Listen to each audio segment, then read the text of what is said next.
De même que la nature a ses rythmes, la fertilité de la femme a aussi ses rythmes. Et il y a des périodes infertiles et une période fertile au cours de son cycle féminin. La méthode symptothermique est devenue au XXIe siècle une méthode très efficace de planification familiale naturelle.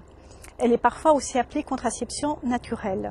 La méthode Ogino et la méthode des températures seules sont actuellement dépassées et sont à mettre aux oubliettes.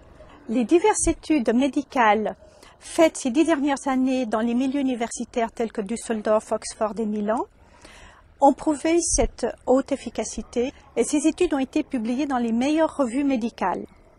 L'Organisation mondiale de la santé décrit les avantages suivants dans son guide sur la planification familiale naturelle, publié déjà en 1989. C'est une méthode naturelle, c'est-à-dire qui se base sur les signes naturels de la femme, sans aucun effet secondaire.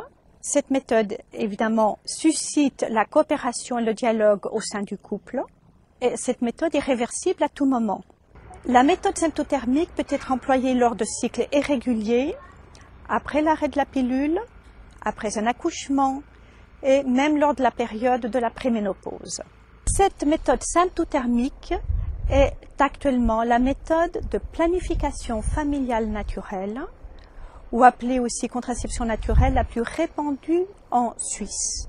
Elle est enseignée par une centaine de monitrices actuellement.